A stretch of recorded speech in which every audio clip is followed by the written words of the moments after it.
अस्सलाम वालेकुम नाज़रीन। प्रोग्राम द रिपोर्टर्स में मैं हूं समी इब्राहिम और इस्लामाबाद में साबिर शाकिर मेरे साथ हैं।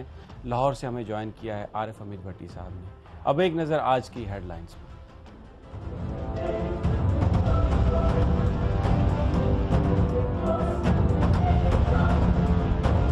सुप्रीम कोर्ट में पानामा केस की समाअत। हमारे पास 2006 से पहले के कारोबारी लेन देन के दस्तावेजात नहीं हैं। शरीफ फैमिली के वकील ने अदालत में हाथ खड़े कर दिए। शरीफ खानदान की मुतज़ाद गुफ्तगू ने उनके लिए मसाइल पैदा कर दिए हैं। जस्टिस आसिफ सईद खोसा।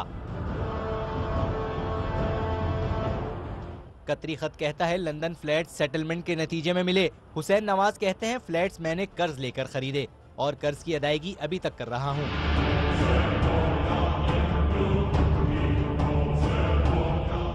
मनरोआ कंपनी से खिदमात का माहिदा पेश करें। जस्टिस शेख अजमत सईद। मौक्कल से कहा हुआ दस्तावेजात चाहिए, जैसे ही दस्तावेजात मिल गई पेश कर दूंगा। सलमान अकरम राजा। क्या मरियम सफदर मनरोआ कंपनी से खिदमात के माहिदे की दस्तावेजात बनवाने लंदन गई हैं?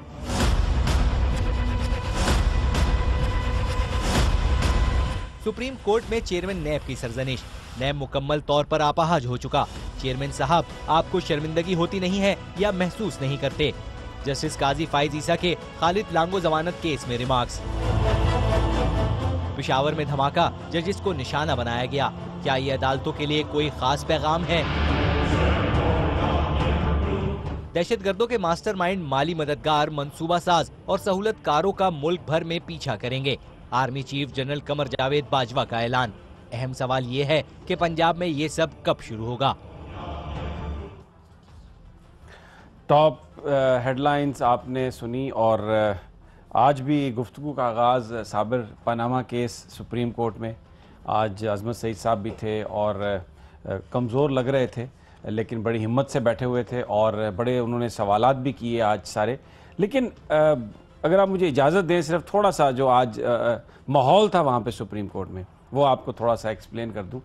दो तीन चीज़ें बड़ी अहम थी उसमें। एक तो ये कहा जस्टिस आसिफ सईद खोसा साहब ने भी कि जो इंटरव्यू दिए थे हुसैन नवाज साहब ने फ्लैट्स के हवाले से, उसमें तो उन्होंने ये कहा था कि ये मैं कर्ज़ की मैं अदायगी अभी तक कर रहा हूँ और ये सब हमने मॉर्गेज लेकर ये सारे फ्लैट्स ख़रीदे थे। तो उस मॉर्गेज की कोई दस्तावेज़ात, कुछ कोई इस किस्म की कोई चीज़, तो जिस पर जो सलमान अकरम राजा साहब हैं उन्होंने कहा जी कि हमारे पास तो कोई डॉक्यूमेंट्स हैं नहीं है 2005 से पहले, 2006 के पहले के। और साथ ही उन्होंने ये भी कहा कि वो मियां मोहम्मद शरीफ साहब अब इस दुनिया से चले गए, सब कुछ उन्हीं के पास था, तो इसलिए हमारे पास तो कुछ नहीं है। जिस पर यह कहा जस्टिस आसिफ सईद खोसा साहब ने कि जो मुतज़ाद बयानात दिए हैं, इंटरव्यूज़ जो दिए हैं, अगर वो उनकी वजह से शरीफ ख़ानदान मसाइल में मुब्तला है, क्योंकि उसमें बड़ी मुख्तलिफ बातें उसमें की गई थी। जिस इंटरव्यू का उन्होंने हवाला दिया, अगर आप कहें तो वो आपको सुनवा दूँ। अगर आप वो सुन के हुसैन नवाज साहब का इंटरव्यू जिसमें उन्होंने बात कही थी, प्रोफेसर साहब। That's it. आपके पास आपके नाम से इंग्लैंड में कितनी प्रॉपर्टी है? मेरे नाम से इस वक्त 3 प्रॉपर्टीज़ हैं जो है ना वहाँ पे। मैं आज आपके सामने जो है ये रख देता हूँ। एक तो वहाँ पे जो है प्रॉपर्टीज़ हैं जो पार्क लेन अपार्टमेंट्स हैं, वो अल्हम्दुलिल्लाह मैंने ही ख़रीदे थे। ठीक है जी, 2 अपार्टमेंट्स हैं वहाँ पे जो है ना पार्क लेन में, जिन्हें मैंने ख़रीदा और वो एक ट्रस्ट बेसिकली उसको ओन करता है। इसके अलावा एक अपार्टमेंट नहीं बल्कि घर जो है वो किसी और जगह पे है जो है ना मेरे पास, और वो भी जो है ना एक ट्रस्ट बना हुआ है जो उसको ओन करता है और उसकी ट्रस्टी जो है वो मेरी वालिदा साहिबा है। अच्छा, तो ये बेसिकली जो है ना 3 मेरी प्रॉपर्टीज़ हैं। और ये ज़ाहिर है आपके जहन में सवाल आ रहा होगा कि ये प्रॉपर्टीज आपने वहाँ पे कैसे खरीदी? मैंने कैसे ख़रीदी। ऑब्वियसली मैं आज से 11-12 साल पहले की बात कर रहा हूँ, जिस वक्त प्रॉपर्टीज़ की वैल्यू काफ़ी कम थी। और अल्हम्दुलिल्लाह मैंने जो है 3 प्रॉपर्टीज़ ली और वो भी जो है मॉर्गेज करवा के ली। बाय द वे मैं आपको अब तक जो है वो जो है ना तीनों प्रॉपर्टीज़ जो है मॉर्गेज हैं और वो उनके जो मॉर्गेज है वो अदा होती जा रही है, और लोग के काफ़ी हद तक जो है ना अपना वो हो चुकी हुई है। अच्छा, ये जो शॉट है ना, ये सुनवाया इसलिए कि आज सलमान अकरम राजा साहब ने कहा कि जनाब वो पता नहीं बहुत सारी प्रॉपर्टीज़ ख़रीदी हैं, पता नहीं वो किस प्रॉपर्टी के हवाले से वो बात कर रहे होंगे, इसीलिए वो जो सवाल भी जो एंकर ने किया वो भी आपको सुनवाया, जिसमें वो बाकायदा तौर पर तमाम प्रॉपर्टीज़ और ख़ास तौर पर पार्क लेन अपार्टमेंट्स की बात कर रहे हैं, अपनी प्रॉपर्टीज़ का जिक्र कर रहे हैं, वही जिनके बारे में गुफ्तगू की जा रही है जो उस इन्वेस्टिगेशन के नतीजे में पनामा पेपर्स के नाम से सामने आया। लेकिन आज सलमान अकरम राजा साहब ने ये कहा, साबिर साहब, कि ये देखना पड़ेगा कि ये किसी और कंटेक्स्ट में ये बातें कही गई हैं। उन्होंने जो मरियम नवाज साहबा की जो गुफ्तगू थी, ज़रा वो भी एक दफ़ा आपको नाज़रीन सुनवा देते हैं, फिर साबिर साहब की तरफ चलते हैं। प्रोड्यूसर साहब अगर वो भी सुनवा सकें तो। मेरी सेंट्रल लंदन में प्रॉपर्टीज तो दूर की बात है, मेरी पाकिस्तान में भी कोई प्रॉपर्टी नहीं है। मैं अपने वालिद के साथ रहती हूँ और मुझे समझ नहीं आई कि मेरी और मेरी वालदा की और बहन भाइयों की प्रॉपर्टीज ये कहाँ से निकाल के ले आए हैं। ये अगर इस बात को प्रूव करते हैं तो मैं आप जो भी मैं मानने को तैयार हूँ, ठीक है कि ये जो बिल्कुल कह रहे हैं सही कह रहे हैं। ये वो मुतज़ाद गुफ्तगू है जो कहा आसिफ सईद खोसा साहब ने कि जिसकी वजह से शरीफ ख़ानदान आज मसाइल का शिकार है। असल इशू ये है कि सच बोला नहीं जा रहा, झूठ बोल रहे हैं, छुपा रहे हैं चीज़ें। और सबसे अजीब बात आज ये कि यह सलमान अकरम राजा साहब ने कि मेरे पास ही जो भी दस्तयाब रिकॉर्ड है मैं तो उसके मुताबिक आपके सवालों का जवाब दूंगा, और जो रिकॉर्ड नहीं है वो उसके बारे में मैं कुछ नहीं बता सकता। दूसरा, उन्होंने एक और दिलचस्प बात की कि वो अक्टूबर 99 में जो मार्शल्ला लगा था, बहुत सारी दस्तावेज़ात और रिकॉर्ड जो है वो उसमें ज़ाया हो गई और वो फौजी भाई ले गए। तो अभी नदीम मलिक साहब ने परवेज़ मुशर्रफ साहब का इंटरव्यू किया है, तो वो मैं सुन रहा था उनका एक छोटा सा शॉर्ट। तो वो परवेज़ मुशर्रफ साहब कह रहे थे भाई वो सारा रिकॉर्ड जो है वो नैब के पास है और मैं कोई साथ चीज़ नहीं लेके गया, ना ही GHQ ने वहाँ से कोई चीज़ उठाई, बल्कि अगर कोई इससे रिलेटेड कोई चीज़ है तो वो नैब के रिकॉर्ड का हिस्सा है। मसला वही है कि इन्होंने सच बात बतानी नहीं और एक झूठ को छुपाने के लिए बार बार झूठ बोलने पड़ रहे हैं।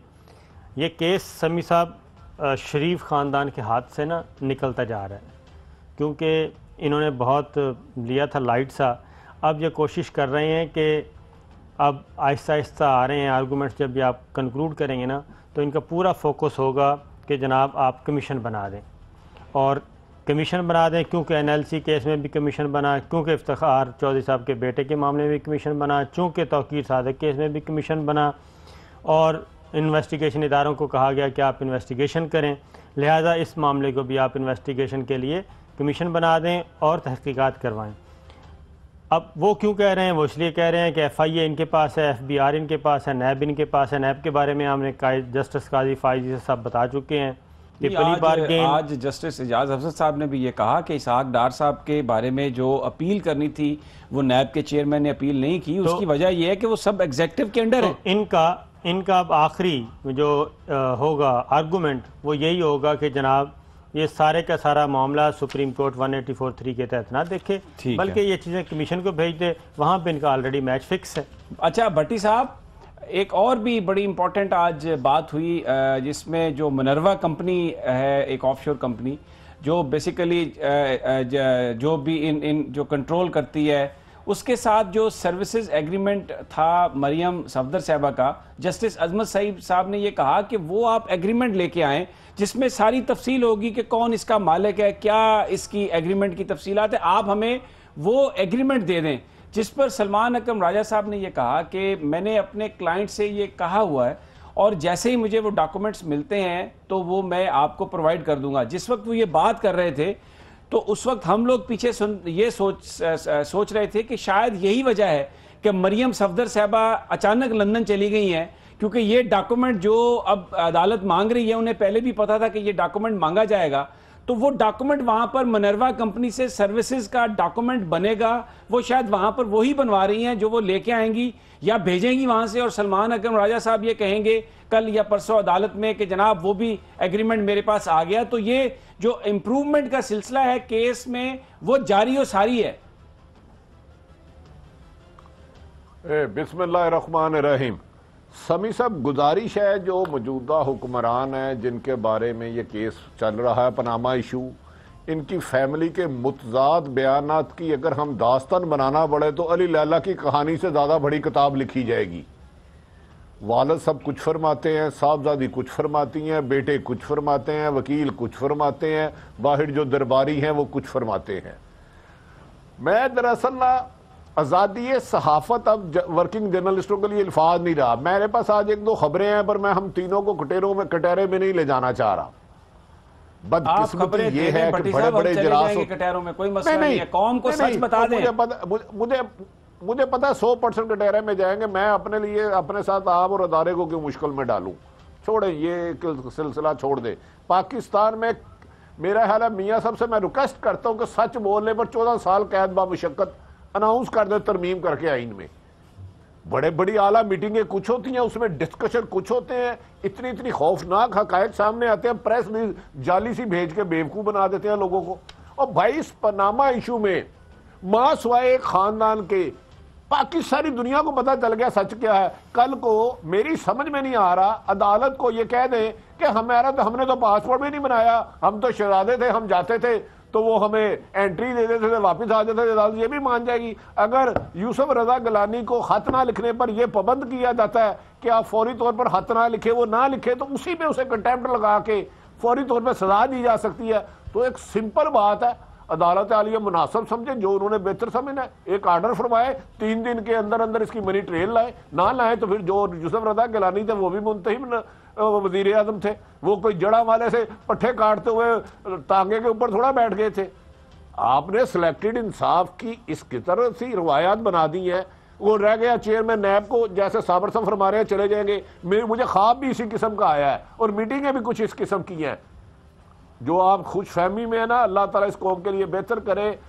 लेकिन हकायक सामने आ चुके हैं। इमरान हाँ कितना लड़े, इस सिस्टम के साथ कोई नहीं लड़ सकता और इस मुल्क को माफिया ने हाथ रखना है। ठीक है, मैं बता दूं। बहरहाल अगली आप साबर साहब से ही पूछें, फिर मैं कोई बात करके आपके लिए मुश्किल नहीं डालना चाहता। ठीक है, ठीक है साबर साहब। एक और अभी भट्टी साहब ने जिक्र किया वज़ीर आज़म साहब का कि उन्होंने जो गुफ्तगू की थी, मैं उस हवाले से भी एक अगर प्रोड्यूसर साहब वो वज़ीर आज़म की गुफ्तगू सुनवा दें जो उन्होंने कही थी कि मेरे पास सारे इसके रिकॉर्ड है। दुबई और जद्दा की फैक्ट्रियों के हवाले से तमाम रिकॉर्ड और दस्तावेज मौजूद हैं। हजूर, ये हैं वो ज़राए और वसाइल जिनसे लंदन के फ्लैट्स खरीदे गए।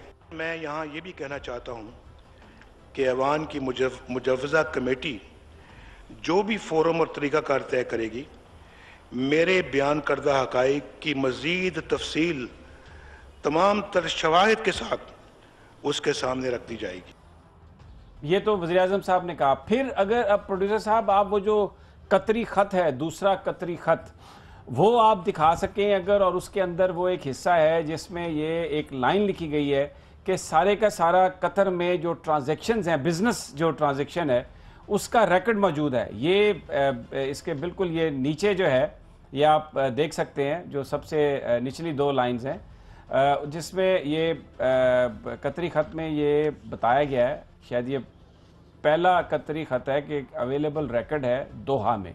अच्छा, अब ज़रा वो रिकॉर्ड दिखा दें जो हुकूमत ने पेश किया है। अगर वो एक अरबी में लिखा हुआ एक ख़त है जो इन्होंने अपने डॉक्यूमेंट्स में लगाया, अगर प्रोड्यूसर साहब वो भी दिखा सकें, और उसके अंदर लिखा हुआ है कि this is the best we can give, और पीछे एक छोटा सा एनेक्स चेक लगा हुआ है जिसमें एक कैलकुलेशन की हुई है। वो ख़त में कह रहे हैं पूरा रिकॉर्ड मौजूद है, वज़ीर आज़म साहब कह रहे हैं रिकॉर्ड मौजूद है, लेकिन जब अदालत में जाते हैं साबर तो ये 2 कागज़ पेश करते हैं। और वकील साहब ने आज कह दिया, जैसे आपने भी कहा, कि हमारे पास कोई रिकॉर्ड मौजूद नहीं है। और जिस पर जस्टिस एजाज अफजल ने भी ये कहा कि ये एक ओनियंस की तरह है, हम इसमें सिंक होते जा रहे हैं। आप क्यों नहीं ये देते कि आप हमें ये सबूत दे दें कि इसके बेनिफिशियल ओनर हुसैन नवाज साहब हैं। ये देखें जनाब, ये एक जो स्क्रीन पर आप देख रहे हैं, एक ये है वो जो वज़ीर आज़म साहब कह रहे हैं कि पूरा रिकॉर्ड मौजूद है जो इन्होंने पेश किया है। ये लेटर है और इसके साथ एक छोटा सा एनेक्चर है जिसमें कुछ कैलकुलेशंस की हुई है, ना कोई मोहर है, कुछ भी नहीं है। ये सारे के सारा सिर्फ ये सबूत, ये जनाब ये दूसरा सफ़ा है, ये है वो दोहा के अंदर जो बिजनेस सेटलमेंट है, जो रिकॉर्ड है इनका मियां मोहम्मद शरीफ साहब के कारोबार का, ये उन्होंने पेश किया। देखिए, बात वही है कि असल चीज़ मैं बता दूं कि हुसैन नवाज़ ने इंटरव्यू दिया, मरीम नवाज़ साहिबा ने दिया, मियाँ साहब ने दिया, चौधरी निसार, सिद्दीकुल फारूक साहब, इनको ये अंदाज़ा नहीं था कि ये मामला यहाँ तक पहुँचेगा। इनका जो इनकी कैलकुलेशन थी वो यही थी कि पनामा का इशू उठा है और ये दब जाएगा और ज़्यादा से ज़्यादा 1956 एक्ट के तहत कमीशन बन जाएगा, वो इंक्वायरी करके एक फजूल सी रिपोर्ट सबमिट कर देगा और अगर पार्लियामेंट में आता है तो पार्लियामेंट में पहले ही पॉलिटिकल पार्टीज़ जो हैं ख़ास वो पहले से ऑन बोर्ड थी कि हम इस इशू को नहीं उठाएंगे। लेकिन ये इशू चलता चलता सुप्रीम कोर्ट में पहुंच गया, सुप्रीम कोर्ट के लार्जर बेंच के पास आ गया। अब यहाँ पे जब चीज़ें उनको कहा जा रहा है कि लाएं, तो ज़ाहिर है ना उस वक्त रिकॉर्ड था, ना अब है और ना आइंदा होगा, क्योंकि जो असल रिकॉर्ड है अगर वो पेश करते हैं तो वो मनी लॉन्ड्रिंग का है। मनी लॉन्ड्रिंग इन्होंने एक्सेप्ट नहीं करनी, इन्होंने तो यही कहना है कि ये बिज़नेस पाकिस्तान की हदूद से बाहर सरमाया आया और वहीं से जमा हुआ, वहीं से इस्तेमाल हुआ, वहीं पे, और जो रिकॉर्ड था वो मियाँ शरीफ साहब मरहूम को पता था। और दूसरा उन्होंने आज जो एक नया पॉइंट उठाया है वो है जो अक्टूबर 99 का मार्शल लॉ लगा था, उसमें सारा कुछ ज़ाया हो गया। तो सच इन्होंने नहीं बोलना, सच है नहीं, इसलिए ये आप बेशक इस केस को अगले 6 साल चलाते रहें, आर्गूमेंट सुनते रहें सुप्रीम कोर्ट, ये आएँ बाएँ शाएँ यही करते रहेंगे। असल बात इनके पास है भी नहीं और बताने भी नहीं, इसलिए मैं बार बार ये कहता हूँ आखिरी जुमला कि ये दौलत, इक़्तिदार और इज़्ज़त, इन तीनों में से कोई चीज़ बचानी पड़ी तो ये दौलत बचाएंगे। अच्छा भट्टी साहब, ये मुझे ब्रेक पर भी जाना है, लेकिन मैं जी आप कुछ कहना चाह रहे हैं, अगर आप ब्रेक पर जाने से पहले कुछ कहना चाहते हैं। साबर साहब काबू आ गए ना, अभी हम खुद फरमा रहे हैं मेरा भाई के 6 साल भी लग जाएंगे, मैं भी यही कह रहा हूँ, ये टाइम गेन किया जा रहा है। सिंपल इतनी बात है, जैसे यूसुफ रज़ी गिलानी को कहा था 3 दिन का टाइम दें, सुबह उन्हें कहे जी 3 दिन के अंदर अंदर मनी ट्रेल दे, ना दे तो कंटेम्प्ट तो है ना। अच्छा भाई, आप अगर आपने नहीं इसका फैसला करना तो 10 साल भी कम है। आप क्योंकि आप अदालत में 10 साल भी कम है। नहीं, आप भट्टी साहब आप अदालत में है नहीं, आप लाहौर में बैठे हैं, इसलिए आप मुझे नहीं पता किस पे बात कर रहे हैं। आज जस्टिस आसिफ खोसा साहब ने पूछा कि कितना टाइम आप लेंगे, कल सलमान अदालत की तो बात नहीं कर रहा, मैंने पहले कहा पाकिस्तान में सच की इजाजत नहीं है, मैंने तो पहले नहीं, तो फिर आप किसकी बात कर रहे हैं? नहीं, फिर आप किसकी बात कर रहे हैं? अपना जुर्म तस्लीम किया, मैं आपका जो सिस्टम चल रहा है, जो निजाम चल रहा है, मैं उसकी बात कर रहा हूँ। आपके इस निजाम में जिनको सजाएं माजी में मिली, जिन्होंने मनी ट्रेल का एफिडेविट 164 के तहत दिया, वो आके कहते हैं उस वक्त गन पॉइंट में लिखाया था डॉक्टर आसिम पे, आपके अदारे 450 अरब की करप्शन का एलिगेशन लगाते हैं, 1 सेकंड की सजा नहीं होती। उज़ैर बलोच पर था, सौरत मिर्जा पड़ता था बल्दियात फैक्ट्री में, वो जाते हैं लाहौर में 14 लोगों को गोलियां लगती है, चीफ जो जुडिशल रिपोर्ट है वो नहीं आ सकती पाकिस्तान में यार, वो नहीं आ सकती, फिर हम कहते हैं आजाद है, अदारे आजाद है। ये आपकी बात बिल्कुल दुरुस्त है, की रिपोर्ट क्यों नहीं आ रही? भट्टी साहब आपकी ये बात बिल्कुल दुरुस्त है, इसीलिए मैं ये कह रहा हूं, यहाँ पर हम सब लोग ये बात कर रहे हैं कि ये रीडिफाइनिंग मोमेंट है पाकिस्तान की तारीख में, और सुप्रीम कोर्ट के जो जजेस, जिस आप सुन लेना, आप एतराज आप सुनते ही नहीं है, आप मेरी इस्लाह करें ना, मैंने फला मेरी मजाल, मैं आपकी क्या इस्लाह कर सकता हूं, मेरी मजाल है, मैं आप तो बोलने नहीं देते भाई, लेकिन मैं आपको ये अर्ज करता हूं कि जो इस वक्त जजेस जिस अंदाज में इस केस को लेके चल रहे हैं, तो ये माजी में जो जिन चीजों का आपने हवाला दिया है वो सारी की सारी कालक उतरने वाली है, और ये इदारा अपने आप को डिफाइन कर रहा है। पाकिस्तान के जजेस जिस अंदाज में केस को सुन रहे हैं, जिस तरह उन्होंने सवालात फ्रेम किए हैं, वो लगता है कि वो इस हवाले से जजमेंट देंगे, और जजमेंट ऐसी होगी जिसपे पूरे पाकिस्तानियों को फख्र होगा। मुझे एक वक्फा लेना है, वक्फे के बाद इसी मौजू पर फिर आपके साथ शुरू करते हैं।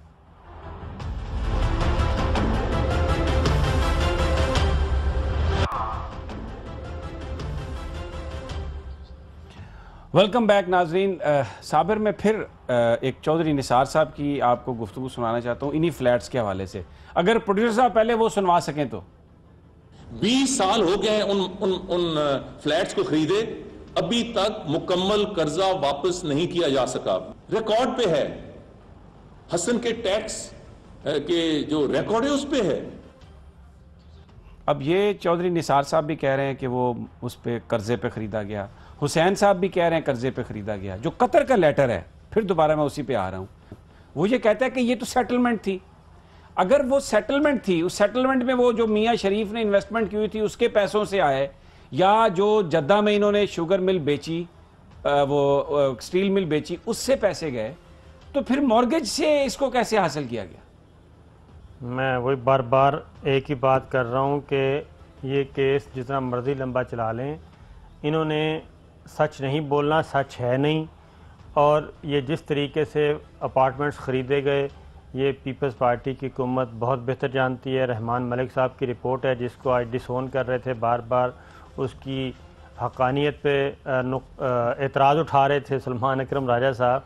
वो गवर्नमेंट, वो एक सस्पेंडेड ऑफिसर की कंकॉक्टेड प्राइवेट स्टोरी थी। तो गवर्नमेंट वो फेडरल जिसमें चेक्स लिखे, नंबर लिखे हुए हैं, अकाउंट्स लिखे हुए हैं, मुकम्मल वो जो सारी कमीशन की, वो काजी खानदान मौजूद है जो नवाज शरीफ साहब के बच्चे के उधर वहां पर उन्होंने बिजनेस उनको कराया है, उसके अकाउंट्स मौजूद हैं, सब कुछ मौजूद है। रहमान मलिक साहब के पे आप जितने मर्जी इतराज़ात कर लें, लेकिन वो इस जो है ना मनी लॉन्ड्रिंग और ये अपार्टमेंट्स और सारा कच्चा छट्टा वो पहुंच भी गए थे, खोल भी था। अगर ये मिसाक़े जमहूरियत ना होता सो कॉल्ड, तो अब तक तो ये पीपल्स पार्टी मौजूद होती अदालत में भी और फरीक बन जाती।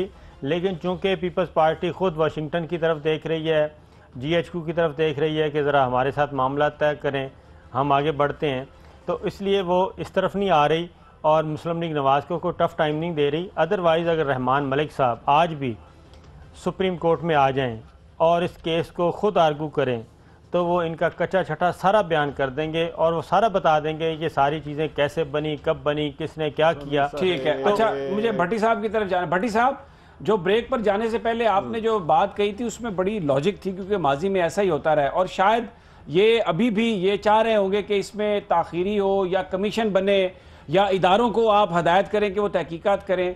लेकिन इसमें मैं आज जस्टिस एजाज अफजल साहब ने भी यही, वो जो मैंने जो पहले भी आपसे अर्ज़ किया कि इसहाक डार साहब के हवाले से नैब का हवाला दिया, लेकिन मैं एक और दूसरा केस था बलूचिस्तान करप्शन केस, उसमें जो जस्टिस जरा इस पे ठहर देना, आप साबर को 4 बारियां दे दिया करे। अच्छा। ये जो पहले इन्होंने फरमाया, इस कोर्ट पे मैं कोई बात नहीं करूंगा, वो आप जाने या साबर साहब जाने, मैं क्योंकि इतना सच बोल नहीं सकता। रहमान मलिक को काफ का नाम कोको नहीं आता। लाहौर में 2 अफसर हैं जिन्होंने ये इन्वेस्टिगेशन की थी मियाँ साहब की, अडयाला जेल में जाके 2 घंटे मुलाकात भी की थी, उसमें कुछ आंसू भी गिरे थे। मैं उस बंदे से भी मिला हूं जो अटक जेल से चंबा इसहाक डार को भी लाया है। क्या चीज नहीं है इसमें? क्या रहमान से मलिक सबको तो अलिफ का नाम कोको नहीं आता, उन्हें तो FIA की वर्किंग का नहीं था पता जब वो एडिशनल डायरेक्टर जनरल लगे थे। ये जिन्होंने किया है वो अब भी अफसर जिंदा है, हयात है। एक गेम बनाई जा रही है कि जब FIA में ब्लास्ट हुआ था, गेम ये शो करो, उस दौरान रिकॉर्ड आया हो गया जो FIA लाहौर में हुआ था।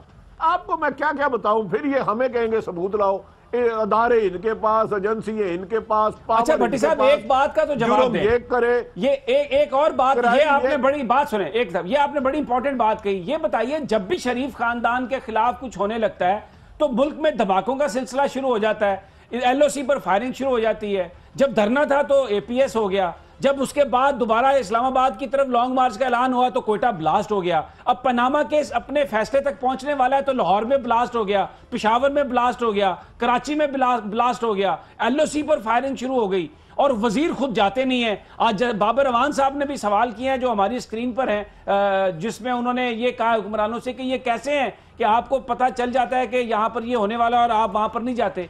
तो इसका कोई ताल्लुक है? ये जो बड़ी इंपॉर्टेंट बात आपने कही कि FIA में जो हेड को ब्लास्ट हो उसमें सारा रिकॉर्ड क्या कहा जाता है कि जाया हो गया। अच्छा सभी साहब अर्ज करने लगा, मुश्ताक रईसानी भी बरी होने वाले हैं। सुना है उनको किसी समझदार वकील ने मशवरा दिया है कि तुमको, मेरे दादा के अमेरिका में किसी के साथ ताल्लुकात थे, वो वहां पैसे भेजते थे तो हमने बाप के काम में इंटरफेरेंस नहीं करते थे। जब इन्होंने छापा मारा मेरे दादा के पैसे निकले। हाँ, मियाँ साहब को तो नहीं पता, लाहौर का एक ताकतवर खानदान है, उस पर दहशतगर्द भी मेहरबान है। जब धरना अरूज पर होता है तो पेशावर में ब्लास्ट हो जाता है, जब कोई काम अरूज पे जाता है अदारे खड़े होने लगते हैं, LOC पे फायरिंग हो जाती है, इंडिया फायरिंग कर देता है। जब पनामा इशू अपनी पीक पे होता है अचानक ब्लास्ट शुरू हो जाते हैं। ये पता नहीं दहशतगर्द किस किस पे मेहरबान है, इनके लिंक्स ढूंढने होंगे आपकी हुकूमत को। ये तो हुकूमत का फर्ज है ना, ये क्या चक्कर है भाई इनके लिए?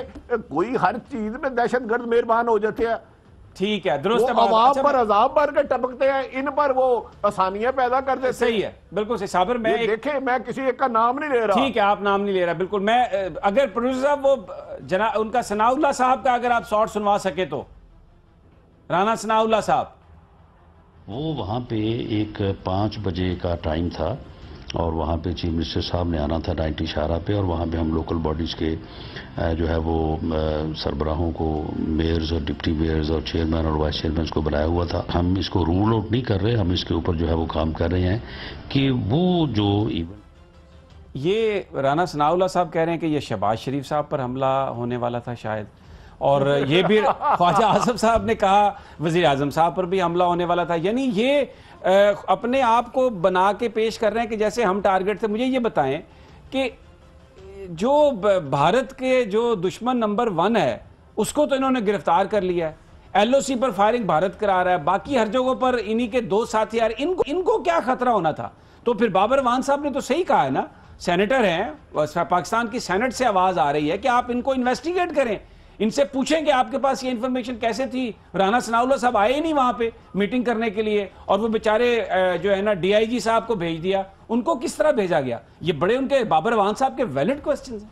पहली बात तो ये कि जो टेररिस्टों का हदफ था उन्होंने अचीव किया। उनका हदफ यही था, डॉक्टर मुबीन थे, कैप्टन मुबीन और SSP और पुलिस के एहलकार ये थे, और इसके अलावा उनका कोई हदफ नहीं था जो अब तक की इतलात हैं। बाकी सियासी जमातों का काम है, वो सियासी फ़ायदा उठाती हैं, और ये इंसिडेंट हुआ है तो वो यकीनन मतलब है ये कत्लो गारे से फायदा उठाती हैं, नहीं तो सारे खून बेचती हैं, मैं ये झूठ बोलती हैं। ये तो एक इंसिडेंट हुआ है ना, दहशतगर्दी का वाकया हुआ, तो इससे फ़ायदा उठाने की कोशिश कर रहे हैं। तो मॉडल टाउन का वाकया, लाशों पर सियासत करती है, तो मॉडल टाउन का वाकया भी तो इस तरह ही इन्होंने किया था ना। मॉडल टाउन किस लिए हुआ था? इसलिए हुआ था कि डॉक्टर ताहिरुल कादरी साहब हुकूमत के खिलाफ एक लॉन्ग मार्च करने वाले थे, उनको दबाने के लिए। उससे पहले ख्वाजा साद रफ़ीक साहब का अपना स्टेटमेंट मौजूद है मीडिया से गुफ्तगू का कि जनाब डॉक्टर साहब आप आएँ, हम आपका कैसे इस्तकबाल करेंगे आपको लग पता जाएगा। उसके बाद मॉडल टाउन हो गया। तो ये सारी चीज़ें तो इसी तरह हो रही हैं, और इसीलिए कहते हैं ना, वो इमरान खान साहब वैसे तो नहीं चीख रहे कि इस वक्त मुल्क में बादशाहत है, बादशाहत के अलावा कोई निज़ाम नहीं है, डेमोक्रेसी नहीं है। जो अपोजिशन जमात है पाकिस्तान पीपल्स पार्टी, वो बिल्कुल खामोश तमाशाई बनी हुई है। कभी बिलावल भुट्टो साहब को आगे कर दिया जाता है, कभी उनको फारिग कर दिया जाता है। तो ये चीज़ें, उनको किसी ने क्या फारिग करना है? जो अभी तक सामने आया वो खुद ही फारिग हैं, उनको पता ही नहीं क्या उन्होंने बात करनी है। लोगों की उम्मीदें थी, लेकिन उनको उनके वालिद साहब की सियासत ने बिल्कुल बर्बाद करके रख दिया। एक बात मैं आपको बता दूं कि ये भट्टी साहब के जो ख्वाब हैं वो भी चिकनाचूर होने वाले हैं। जो उल्टे सीधे ख्वाब वो देख रहे हैं आजकल, वो उन ख्वाबों में कोई हकीकत नहीं है, वो बदहज़मी वाले ख्वाब हैं। ज़्यादा खा के बंदा सो जाए ना लेट, तो उसके बाद फिर इसी तरह के ख्वाब। भट्टी साहब जो माजी के तनाजुर में बात करते हैं वो बात तो सही करते हैं। मैं बता रहा हूँ ना कि माजी के तनाजुर में माजी में और भी बहुत कुछ हुआ जो अब नहीं हो रहा। ठीक है, पहले बहुत सारी चीज़ें थी जो माजी में हो रहा मसला, लेकिन अब नहीं हो रही।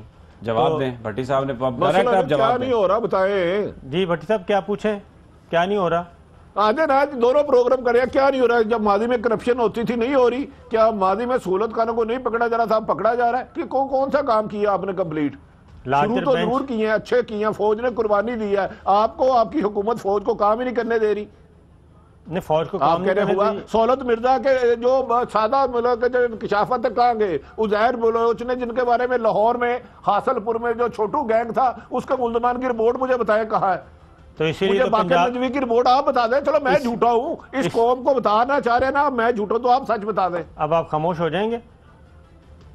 आप जवाब दें साहब, ये देखिए उनके सवाल लेजिटिमेट। सुने ना, मैं बता रहा हूँ, जवाब देना पड़ेगा इसका। भट्टी साहब, इसीलिए तो पंजाब में ऑपरेशन शुरू होने वाला है।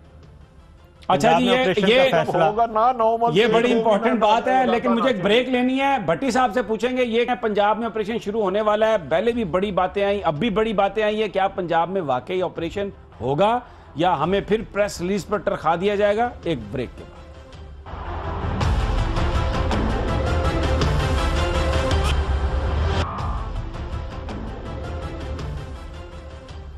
वेलकम बैक नाज़रीन। बात हो रही है, भट्टी साहब का कहना है कि कुछ नहीं होगा, साबर साहब कह रहे हैं कि कुछ होगा, लेकिन अभी खबर ये आई है कि फौजी अदालतों का क़याम, उस पर सियासी जमातें मुत्तफिक हो गई हैं। ये गुज़श्ता कई हफ्तों से मामला इल्तवा का शिकार था। शायद वो जो खबरें आई हैं कि अब पंजाब में भी ऑपरेशन होगा, जो ISPR की प्रेस रिलीज़ है कि सहूलतकारों के ख़िलाफ़ पूरे मुल्क में जाएंगे, तो कहीं ना कहीं से कोई ऐसी, जैसे वो ऐसा कुछ दबाव है सियासतदानों पर जिस पर ये मुत्तफिक हुए हैं। भट्टी साहब, ये बताइए कि ये फिर किसी दबाव की बगैर तो ये फौजी अदालतों को नहीं मानते थे, इन्हें डर था कि हम ही पकड़े जाएंगे। अब अगर फौजी अदालतें भी बन रही हैं तो उम्मीद रखें पंजाब में भी होगा कुछ।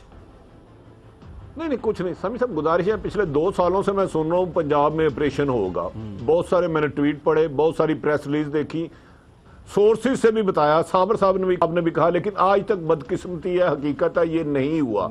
ये नहीं हुआ, आई वाश किया गया। जैसे ही ब्लास्ट होता है आते हैं, कुफरे किरदार तक छोड़ेंगे, दुश्मनों को घर तक छोड़ के आएंगे, हम बहादुर हैं, हम डरने वाले नहीं हैं।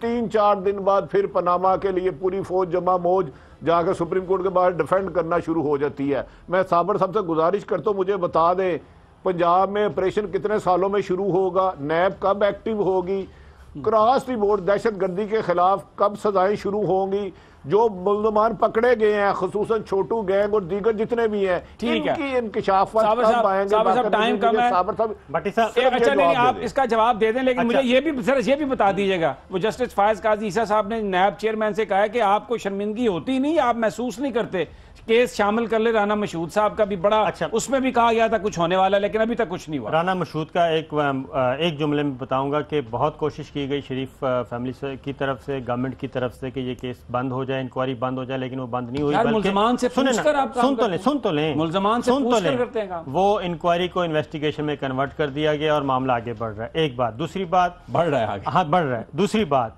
अगले हफ्ते के इख्तिताम तक भट्टी साहब बहुत सारी तब्दीलियां देख लेंगे। अगर पनामा केस की हेयरिंग स्मूथ चलती रही तो अगले हफ्ते के इख्तिताम तक इंशाअल्लाह कुछ ना कुछ आपको नज़र आएगा। बाकी फौजी अदालतों का जो क़याम आज एग्री किया है, ये पॉलिटिकल लीडरशिप ने एक लॉलीपॉप दिया है। मैं बता रहा हूँ, नहीं कहा जा रहा है कि बहुत अरसे से स्टिक किसी ने अपने हाथ में नहीं उठाई। ये तो क्या ऐसा तो नहीं है कि वो स्टिक हाथ में दोबारा उठा ली? ये लॉलीपॉप दिया है और ब्लास्ट हुआ, ब्लास्ट के बाद जो प्रेशर था पंजाब में ऑपरेशन के बारे में, उसको काउंटर करने के लिए उन्होंने कहा जी हम बिल्कुल तैयार हैं, फौजी अदालतों का क़याम हो गया। एक बात। दूसरी बात, कल प्रोग्राम में हम 3 तस्वीरें दिखाएंगे, ठीक है, 3 तस्वीरें और उनका कंपैरिजन करेंगे कि सिचुएशन क्या थी और क्या हो गई। ठीक हो गया। अच्छा भट्टी साहब मुझे आपसे पूछना है, मैंने साबर से पूछा, इसने तो मुझे नहीं बताया। वो कहा जाता है कि एक बड़े बाख्तियार आदमी है, उन्होंने स्टिक टेबल पे रख दी थी, लेकिन पता ये चला है कि पिछले 1-2 दिनों से स्टिक उन्होंने हाथ में उठा ली है और वो यूं करके इधर भी पकड़ लेते हैं, उसको दबा लेते हैं स्टिक को। तो ये उसका कमाल है कि ये फौजी अदालतों के क़याम पर मुत्तफिक हो गए सारे। समी साहब फौजी अदालतों के क्याम पर लॉ मिनिस्टर ने कहा था मैं मुतमिन नहीं हूँ, उस पर वो जिनको सजाएं देते होते ही नहीं है। आप फिर ना 9 मन तेल होगी ना मरादा नाचेगी, हम मीठी गोली में आ गए हैं। हमें तो चाहिए इस मुल्क में आम शहरी का तहफ़्फ़ुज़, क्रॉस दी बोर्ड ऑपरेशन, मुआशी दहशत गर्दों के खिलाफ भी और दहशत गर्दों के खिलाफ भी, जिसका मुझे लगता है कंप्रोमाइज हो गया है। मुझे होता हुआ ऑपरेशन नजर नहीं आता। साबर साहब ने टाइम बताया ही नहीं, पंजाब में कब शुरू होगा या कब तक शुरू होगा करप्शन का? साबर साहब कब तक होगा? मैं तो कह रहा हूँ अगले हफ्ते के आखिर तक का इंतजार कर लें, उसके बाद हम गुफ्तगू कर लेंगे। उसके बाद आपको अंदाजा हो जाएगा कि आपके ख्वाब सच्चे हैं जो बदहज़मी में देखे गए हैं या मेरी बातें सही हैं। जी भट्टी साहब, तो मेरी दुआ है कि साबर की बात सच साबित हो, मेरी दुआ है कि साबर की बात सच साबित हो और मेरे ख्वाब गलत हो। नहीं, आपके ख्वाब गलत हो, साबर की दुआ सच हो, ये एक अजीब आपने मामला फंसा दिया है। क्लैरिटी के साथ कोई भी बात नहीं, क्योंकि लगता नहीं पर हबरे वाला साहब है ना, होना कुछ है नहीं। रोजाना हम 3 सालों से कह रहे हैं ये हो रहा है, ये लोग कहते हैं कुफर किरदार तक पहुंचाएंगे, दुश्मनों को छोड़ेंगे नहीं। अगले दिन फिर हो जाते हैं ये लोग। डॉन लीक्स पे जो कमीशन रिपोर्ट देने वाला था वो वापस चली गई दराज में। नहीं, उसमें कोर्ट में यह बताया अटॉर्नी जनरल ने, हुकूमती वकील ने, कि 10 दिन के अंदर हम डॉन लीक्स पर जो रिपोर्ट है वो जमा करवा देंगे अदालत में। 10 मोर डेज, इसलिए वो दराज में नहीं गई, जो भी है वो सामने आज आने वाली। नहीं, वो फाइनल हो चुकी थी, उसमें तारिक फातमी साहब तक मामला पहुंच चुका था। अब मुझे अब प्रोग्राम खत्म करना है, लेकिन जाते जाते फिर ये कि जो एक डॉन लीक्स के भी एक किरदार थे, सेक्रेटरी फॉरेन अफेयर्स, उनको तो अमेरिका में पाकिस्तान का सफीर बना दिया गया। नाजरीन इजाजत दीजिए, इंशाअल्लाह कल फिर मुलाकात होगी अल्लाह ने के बाद।